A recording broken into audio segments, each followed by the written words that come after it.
السلام علیکم۔ ظہیر کے سنگ اپنی نئی زندگی کی شروعات میں میں بہت خوش تھی۔ ہم ہنی مون منانے سوئٹزرلینڈ گئے تھے۔ وہاں موجود قدرتی خوبصورتی ہم نے ایک ساتھ دیکھی اور خوب انجوائے کیا۔ وہ سفر بلا شبہ میری زندگی کا خوبصورت سفر تھا۔ اماں نے ظہیر اور اس کے گھر کے مردوں کے سامنے نقاب کرنے میں کوئی سستی نہیں برتی تھی، بلکہ اب بھی ہم جب ہمارے گھر آتی، یہ جب بھی میں اور ظہیر جہاں بھی ان سے ملنے جاتے ہمیں نقاب میں ہی پاتے۔ ظہیر نے مجھے کافی بار کہا کہ اب تو میں ان کا داماد ہوں اور محرم ہوں، پھر کیوں مجھ سے پردہ کرتے ہیں۔ میں نے یہ کہہ کر ٹال دیا کہ یہ اماں کی اپنی مرضی ہے، میں انہیں اس بات کے لیے کبھی مجبور نہیں کروں گی۔ وہ میرے لیے اپنا نقاب چھوڑ دیں۔ ہم دونوں نے ساتھ ہی پڑھائی دوبارہ شروع کر دی، دونوں ساتھ ہی یونیورسٹی جاتے، مل کر پڑھتے، یونیورسٹی کے بعد گھومتے پھرتے، پھر گھر واپس آتے۔ ہمیں گھر سے کوئی بھی منع نہ کرتا تھا کیونکہ ہم دونوں ہی گھر میں سب سے چھوٹے تھے۔ سب ہم سے پیار کرتے تھے۔ زندگی ایسے ہی سکون سے گزرتی رہتی اگر وہ شخص ہماری زندگی میں نہ آتا جس کو دیکھ کر میں نے خود کو ٹھیک اسی جگہ محسوس کیا جہاں پہ سالوں پہلے اماں تھیں، اور جا کے اسی ڈر سے مجھے ہمیشہ اپنے پروں کے نیچے چھپائے رکھا۔ وہ کون تھا اور آگے کیا ہوا، جاننے کے لیے آپ کو میری کہانی شروع سے پڑھنی پڑے گی۔ میرا نام شبنم ہے اور میں کراچی کی رہنے والی ہوں۔ میرے والد بچپن سے ہی مجھے میری والدہ کے آسرے چھوڑ کر چلے گئے تھے۔ نہ اس دن کے بعد ہم دونوں سے انہوں نے رابطہ کیا اور نہ ہی میری والدہ نے کبھی مجھے والد کے متعلق بتایا جس کی مدد سے میں انہیں تلاش کر سکتی تھی۔ میری والدہ ہی میرا ایک سہارا تھی۔ ہم دونوں کی زندگیاں ایک دوسرے کے ساتھ اچھی گزر رہی تھیں۔ اماں ہی محنت مزدوری کر کے گھر کا خرچہ چلا رہی تھیں۔ میری والدہ ایک رقاصہ تھیں اور یہی ایک کام تھا جو انہیں آتا تھا، اور اسی کام کی وجہ سے ہمارے گھر پیسہ آتا تھا اور ہمارا گزر بسر ہوتا تھا۔ انہوں نے مجھے زمانے کی ہر بری نظر سے بچا کے رکھا ہوا تھا۔ انہیں ہر ضرورت کا خیال رکھنا، ہر چیز مجھے مہیا کرنا اور ساتھ ہی میری پڑھائی پر پوری توجہ دینا۔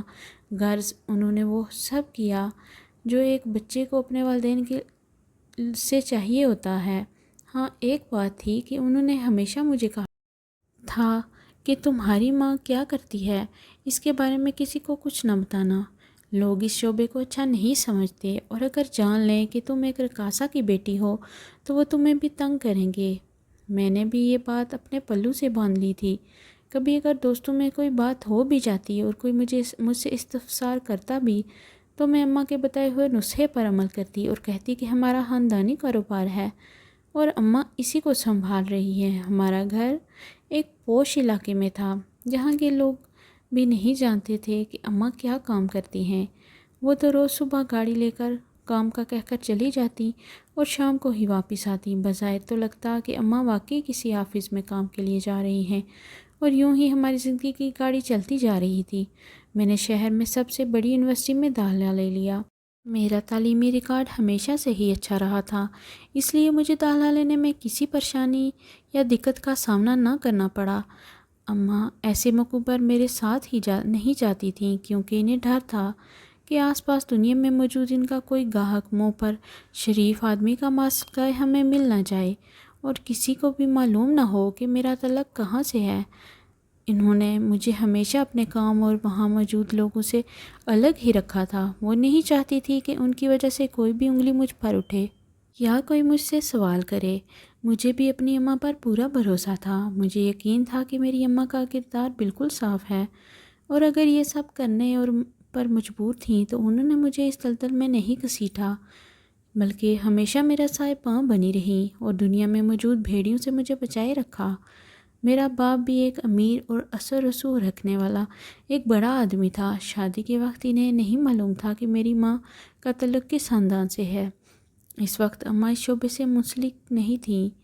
انہوں نے یونیورسٹی کی تعلیم دوسرے شہر سے حاصل کی تھی، جس کی وجہ سے انہیں زیادہ کسی نے دیکھ بھی نہیں رکھا تھا۔ وہیں یونیورسٹی میں ان کی ملاقات میرے والد سے ہوئی۔ دونوں کو ایک دوسرے سے محبت ہو گئی اور انہوں نے شادی کا فیصلہ بھی کر لیا۔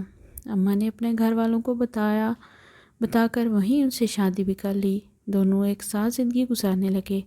جب اماں کو یہ خبر ہوئی کہ میں ان کی زندگی میں آنے والی ہوں، تب ہی ایک پارٹی میں وہ ابا کے ساتھ شرکت کے لیے چلی گئیں۔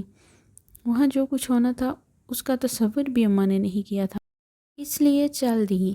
اس پارٹی میں اماں کا کوئی خاندانی گاہک موجود تھا، گو کہ اماں کبھی کسی محفل کا حصہ نہیں بنی تھیں، مگر پھر بھی اس بندے نے اماں کو اس گھر میں دیکھ رکھا تھا۔ یہ بات اس نے ابا کے سامنے جب اماں سے دریافت کی تو وہ لمحے پر کے لیے بالکل رک سی گئی۔ انہوں نے تو سوچا ہی ہوا تھا کہ اگر ایسا ہو گیا تو کیا کریں گی، اور وہ رات اماں پر بہت بھاری تھی۔ ابا نے ان کی کوئی بھی بات سنے بغیر انہیں طلاق دے کر گھر سے نکال دیا تھا۔ ان کے پاس اپنے بھائی گھر جانے کے علاوہ کوئی چارہ نہ تھا۔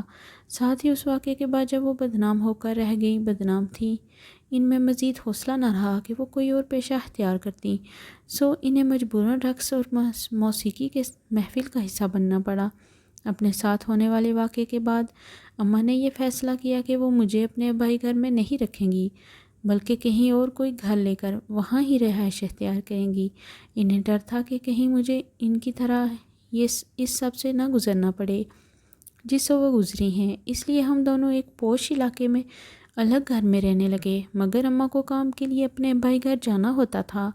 میں جانتی تھی کہ وہ اپنے کام سے بالکل بھی خوش نہیں ہیں، مگر صرف مجھے اپنی اچھی زندگی دینے کے لیے کر رہی ہیں، اس لیے میں ہر ممکن کوشش کرتی کہ ان کے لیے کسی آزمائش کا ذریعہ نہ بنوں۔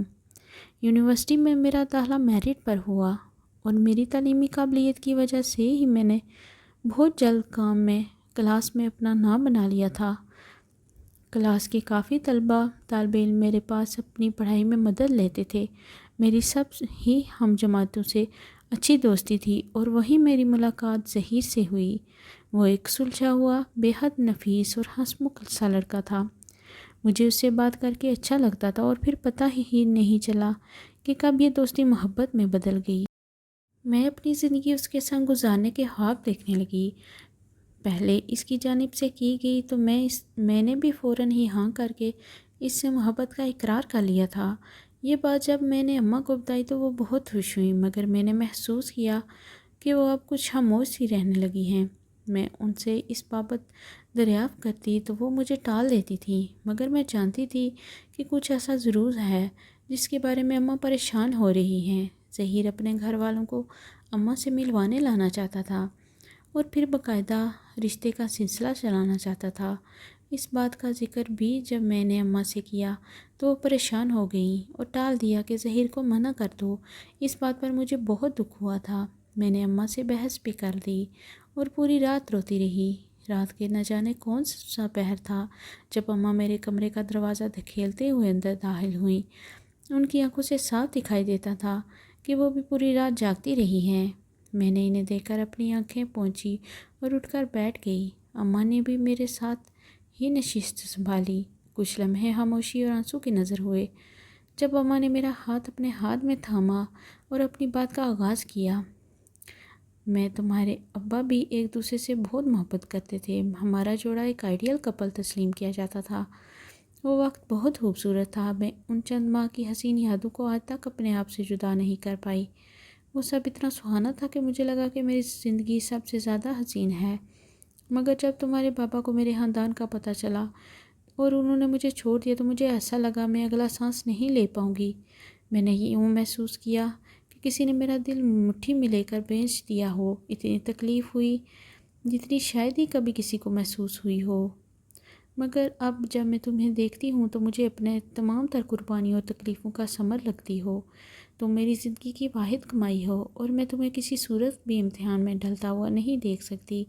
ظہیر ایک اچھا لڑکا ہے، اسے تمہاری شادی پر مجھے کوئی بھی مسئلہ نہیں، مگر کیا تمہیں یقین ہے کہ جب اس کو میرے بارے میں معلوم ہوگا، میرے خاندان کے متعلق پتہ چلے گا، تو وہ پھر بھی تمہیں ایسا ہی چاہے گا اور ایسے ہی تمہاری محبت کے لیے کھڑا رہے گا؟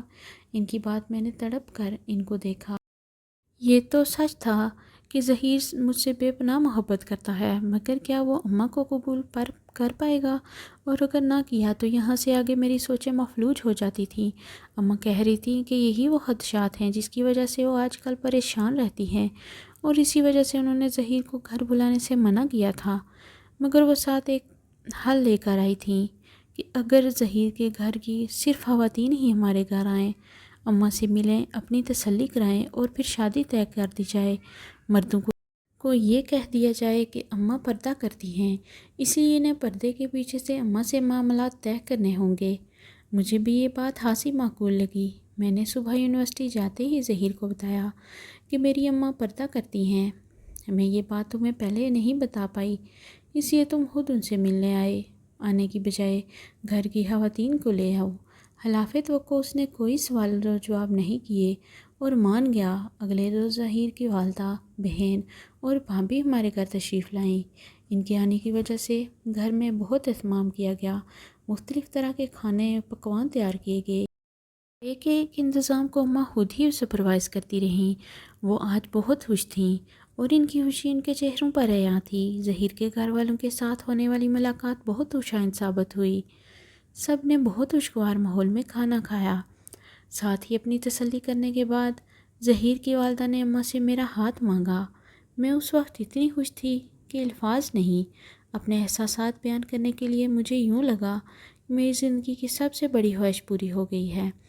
اماں نے مسکرا کر ہاں کر دی اور یوں دونوں گھروں کی خواتین نے ہی مل کر ہمارا رشتہ طے کر دیا۔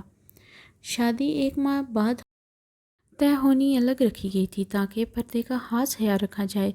اماں نے ہر ممکن کوشش کی تھی کہ کسی کو بھی کوئی مسئلہ نہ اور خیریت سے شادی کر کے میں اپنے گھر چلی جاؤں۔ اماں نے جو میرے پیدا ہوتے ہی اپنا گھر تبدیل کر کے ادھر آ گئی تھیں۔ ساتھ ہی وہ روز آفس کا کہہ کر یوں ہی جاتی تھیں کہ بےچینی نہ جائیں۔ اس بات نے ہماری بہت مدد کی تھی۔ وہ مرد جو زمانے میں تو بہت شریف دکھائی دیتے ہیں، رقص دیکھ کر جب اپنی آنکھوں کی پیاس بجھانے جاتے ہیں، انہیں اس بات کا احساس نہیں رہتا کہ وہ باہر دنیا کے کوئی شریف ذاتے ہیں۔ اس لیے اماں نے ایک بار خود کو دنیا والوں کے سامنے شرمندہ ہوتے ہوئے دیکھ لینے کے بعد ان میں سالوں میں بہت احتیاط برتی تھی تاکہ کسی کو بھی ان کی اولاد یعنی مجھ پر انگلی اٹھانے کی ہمت نہ ہو۔ انہوں نے ہمیشہ مجھے پروٹیکٹ کیا تھا، ہمیشہ ایک سایہ دار درخت کی طرح میری حفاظت کے لیے خود کو مامور رکھا تھا۔ شادی خیریت سے ہو گئی۔ اماں نے ہر چیز کا خیال خود رکھا تھا مگر خود وہ پردے میں رہیں۔ شادی کے بعد کی زندگی بھی بے حد حسین رہی۔ ظہیر اور اس کے سب گھر والوں نے بہت پیار سے میرا اپنے گھر میں استقبال کیا۔ سب لوگ ہی میرا ہر طرح سے خیال کرتے تھے۔ میں ظہیر کے سنگ اپنی نئی زندگی کی شروعات میں بہت خوش تھی۔ ہم ہنی مون منانے سوئٹزرلینڈ گئے تھے۔ وہاں موجود قدرتی خوبصورتی ہم نے ایک ساتھ دیکھی اور خوب انجوائے کیا۔ وہ سفر بلا شبہ میری زندگی کا خوبصورت سفر تھا۔ اماں نے ظہیر اور اس کے گھر کے مردوں کے سامنے نقاب کرنے میں کوئی سستی نہیں بھرتی تھی، بلکہ وہ اب بھی ہمارے گھر آتی۔ جب میں اور ظہیر اماں کو ملنے جاتے ہم انہیں نقاب میں ہی پاتے۔ ظہیر نے مجھے کافی بار کہا اب تو وہ ان کا داماد ہے اور محرم ہوا پھر کیوں اماں اس سے پردہ کرتی ہیں۔ میں نے یہ کہہ کر ٹال دیا کہ یہ اماں کی اپنی مرضی ہے اور میں انہیں اس بات کے لیے کبھی مجبور نہیں کروں گی کہ وہ میرے لیے اپنا نقاب چھوڑ دیں۔ ہم دونوں نے ساتھ ہی اپنی پڑھائی دوبارہ شروع کر دی۔ دونوں ساتھ ہی یونیورسٹی جاتے، مل کر پڑھتے، یونیورسٹی کے بعد گھومتے پھرتے، پھر گھر واپس آتے۔ ہمیں گھر سے بھی کوئی منع نہیں کرتا تھا کیونکہ ہم دونوں گھر میں سب سے چھوٹے تھے۔ سب ہم سے بہت پیار کرتے تھے۔ زندگی ایسے ہی سکون سے گزرتی رہتی اگر وہ شخص ہماری زندگی میں نہ آتا جس کو دیکھ کر میں نے خود کو ٹھیک اسی جگہ محسوس کیا جہاں پہ سالوں پہلے اماں تھیں، اور اس کے ڈر سے وہ مجھے ہمیشہ اپنے پروں کے نیچے چھپائے رکھا۔ ظہیر کے چچا ہماری شادی پر نہیں آ سکے تھے، اس لیے اب وہ ہمارے گھر مبارکباد دینے آئے تھے۔ میں یہ دیکھ کر سکتے میں چلی گئی تھی۔ ظہیر کے چچا کوئی اور نہیں، میرے اپنے والد ہیں۔ میں نے ان کی تصویر دیکھ رکھی تھی، ساتھ ہی میری والدیت کے خانے میں ان کا نام درج تھا۔ انہوں نے مجھے کہا کہ میں انہیں اپنی شادی کی ویڈیو اور تصاویر دکھاؤں۔ میں نے نہ سمجھی سے انہیں اپنا موبائل کھول کے دے دیا کیونکہ اس وقت میں اپنے خیالوں میں کھوئی ہوئی تھی۔ میں ان کے ساتھ موجود ان کے بچوں اور بیوی کو دیکھ رہی تھی جو رشتے میں میرے بہن بھائی تھے، مگر ہائے قسمت، میری سوچوں میں ارتعاش تب پیدا ہوا جب ان صاحب نے ایک تصویر کو دیکھ کر الجھ کر مجھ سے پوچھا یہ کون؟ میں نے جب دیکھا تو وہ تصویر میری اماں کی تھی جو شادی کے لیے تیار ہوتے ہوئے ہم نے ایک ساتھ لی تھی۔ ظہیر بھی ساتھ بیٹھا تھا اور ان صاحب کے چہرے سے صاف واضح تھا کہ وہ اماں کو جان گئے ہیں۔ کچھ میری شکل نما سے ملتی بھی تھی، اس لیے میں نے خود کو کمپوز کرتے ہوئے مسکرا کر کہا، یہ میری والدہ ہیں اور میں ان کی اکلوتی بیٹی، جس کا باپ اس کے پیدا ہونے سے پہلے ہی جیتے جی چلا گیا تھا۔ وہ صاحب بھی سمجھ گئے کہ میں ان کی بیٹی ہوں اور میں نے انہیں پہچان لیا ہے۔ وہاں موجود باقی سب نے ہم دونوں کو ہی سوالیہ نظروں سے دیکھا۔ جب ان صاحب نے مجھ سے دوبارہ پوچھا کہ کیا میں واقعی اس رقاصہ کی بیٹی ہوں، جس پر میں نے قدرے بلند آواز میں جواب دیا، ہاں میں وجاہت حسین اور اس رقاصہ کی اکلوتی بیٹی ہوں۔ جب میں نے اپنے باپ کے لیے اس کا نام لیا تو وہاں موجود ہر شخص کو جیسے سانپ سونگھ گیا۔ سب سے پہلے ظہیر ہوش میں آیا اور کہ میں یہ کیا کہہ رہی ہوں، جس پر میں نے ساری بات بہت سکون سے دہرا دی۔ یہ بات تو میں سالوں سے جانتی تھی کہ میں اپنی ماں کی بارسائی پر یقین رکھتی ہوں۔ وہ کبھی بھی زندگی میں اگر مجھے اس طرح کے حالات کا مقابلہ کرنا پڑا تو مجھے کیا کرنا ہے۔ اس لیے میں نے بہت سکون کے ساتھ سب کو دیکھا جو میری ماں کے شعبے پر لعنت و ملامت کر رہے تھے۔ وجاہت حسین کے نام پر خاموش تماشائی بنے بیٹھے ہیں۔ میں ان صاحب کی پہلی اولاد ہوں۔ ان کی پہلی بیوی میری ماں تھی، جو اس وقت تک ایک ایسی لڑکی تھی جو صرف ان کے نام سے جیتی ہے، مگر جب انہوں نے میری ان ماں کو دنیا کے رحم و کرم پر چھوڑا تو میری ماں میرے لیے جو اس وقت ان کے پیٹ میں تھی یہ کام شروع کیا۔ مجھے میرے باپ کے ہوتے ہوئے بھی صرف میری ماں نے پروٹیکٹ کیا۔ ارے آپ تماشائی صرف ہم کمزور عورتوں کی طرف ہی کیوں انگلی اٹھاتے ہو؟ اس رقص کی محفل میں موجود تماشائی کب سے معصوم ہوئے؟ میرا حق کس نے معاف کیا ہے اس شخص کو؟ مجھے میری ماں جیسا کمزور مت سمجھیں جو خاموش ہو کر بیٹھ گئی، کیونکہ اگر انگلی میری طرف اٹھی تو میں اپنے نام کے ساتھ جڑے اپنے باپ اور شوہر کے نام کو بھی کسی صورت نہیں چھپاؤں گی۔ میرا بس یہی کہنا تھا۔ باقی اب تو میری اور میری ماں کی برسائی پر یقین آ گیا تھا۔ زندگی کا یہی اصول ہے، جو جب دب جائے اسے دبا دو، جو آپ کو دبائے اسے دب جاؤ، مگر میری ماں نے ڈٹ کر مقابلہ کرنا سکھایا ہے۔ ظہیر کو مجھ پر بھروسہ تھا، مگر اس کے گھر والوں نے مجھے کافی ٹف ٹائم دیا تھا، کیونکہ ظاہر ہے وہ ظہیر کو کہہ کر مجھے طلاق نہیں دلوا سکتے تھے، کیونکہ اس سب تماشے میں ایک اور چیز بھی تھی جو انہیں روک کر رکھے ہوئے تھی، اور وہ یہ کہ میں ظہیر کے بچے کی ماں بننے والی ہوں۔ میں نے اپنی ماں کو ہمیشہ اپنے لیے اسٹرگل کرتے ہوئے دیکھا تھا اور جانتی تھی میں ان کی طاقت ہوں۔ اسی طرح میں یہ جانتی تھی کہ اب میری ہونے والی اولاد میری طاقت ہے۔ میں خوش نصیب تھی کہ ظہیر نے اوروں کی باتوں میں آ کر مجھے نہیں چھوڑا تھا، بلکہ اس نے مجھ پر یقین کیا تھا، نہ کہ وجاہت حسین کی طرح، جنہوں نے میری ماں کے کردار پر صرف اس وجہ سے انگلیاں اٹھائیں کہ میری ماں کا تعلق اس خاندان سے ہے۔ جب آپ اپنی عزت خود کریں گے، اپنے لیے خود کھڑے ہوں گے، تب آپ لوگوں کو وہ لوگ ملیں گے جو آپ کی عزت کرنے والے ہوں گے، اور یوں ہماری زندگی ایک اور ننھی جان کے ساتھ آگے بڑھنے لگی۔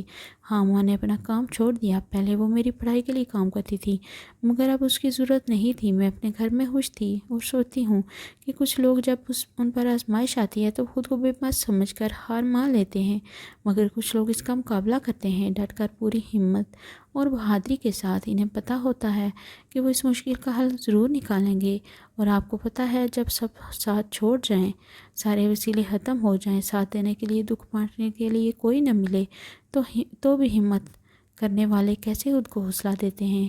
وہ اللہ پر یقین رکھتے ہیں، اور اس بات پر بھی یقین رکھتے ہیں کہ اللہ کسی کو بھی اس کی برداشت سے زیادہ نہیں آزماتا۔